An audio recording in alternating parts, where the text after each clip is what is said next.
Exodus from Egypt, crossing the Red Sea. The sea became dry and the waters divided.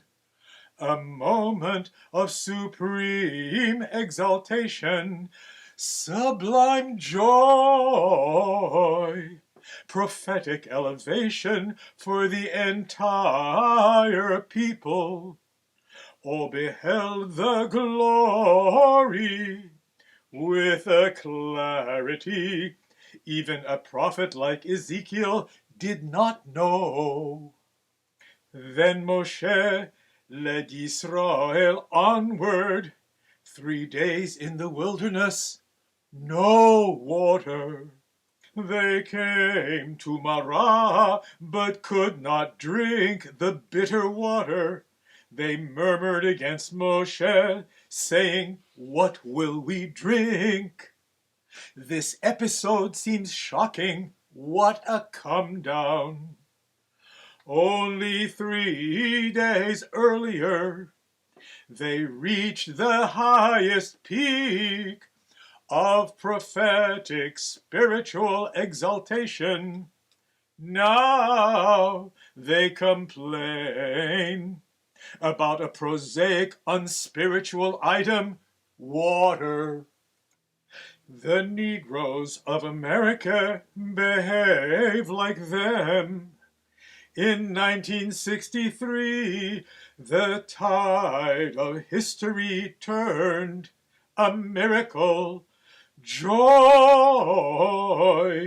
in finding millions of Americans involved in struggle for civil rights, the exaltation of fellowship, the march to Washington. Now, a few months later, they have the audacity to murmur, "What shall we drink?" We want adequate education, decent housing, proper employment. How ordinary, how unpoetic, how annoying. Life could be so pleasant. The Beatles just paid us a visit.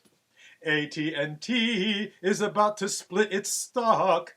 Dividends are higher than ever. Castro is quiet. Russia buys grain from us. Only Negroes continue to disturb us. What shall we drink? We are ready to applaud dramatic struggle once a year in Washington for the sake of lofty principles. We will spend a day or two in a jail somewhere in Alabama. But to the Hebrew prophet, no subject is as worthy of consideration as the plight of humanity. Indeed, God's own self is described as reflecting over the plight of people. Rather than contemplating eternal ideas, God's mind is preoccupied with concrete actualities, not timeless issues of thought. In the prophetic message, nothing that has bearing on good and evil is too small or trite in the eyes of God. The teaching of Judaism is the theology of the common deed. God is concerned with everydayness, with the trivialities of life. The great challenge is not organizing demonstrations, but how to manage the commonplace. The concern of the prophet is not the mysteries of heaven, the glories of eternity, but the blights of society, the affairs of the marketplace. The prophet speaks to those who trample upon the needy, who increase the price of grain, use dishonest scales, and sell the refuse of corn. The biblical panorama of life is unassuming, unheroic, inconspicuous piety, the sanctification of trifles, attentiveness to details. The wages of a servant you may not keep overnight. Do not delay required payment. If you see your enemy's ox or donkey go astray, you shall return it. If you see the donkey of someone you hate lying under its burden, help lift it up. When you build a new house, make a protective railing for your roof, so no one falls down.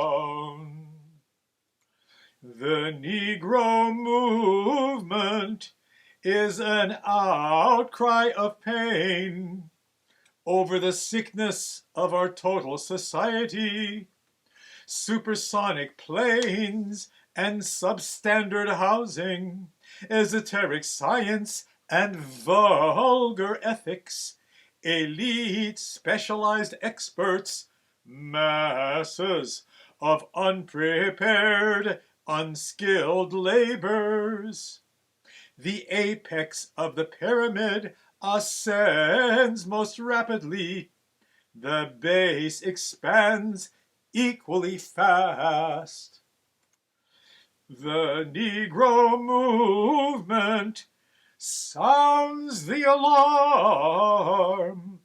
The rest of society seems content, unprepared to face the social emergency. Jobs for the unemployed, dignity for those on relief, employment for the unskilled, the threat of automation, the curse of poverty, the blighted slums in our cities. Religion becomes a mockery if we remain callous to the irony of sending satellites to the sky and failing to find employment for fellow citizens. A highly publicized World's Fair and no funding to clean the slums. Is religion to be a mockery?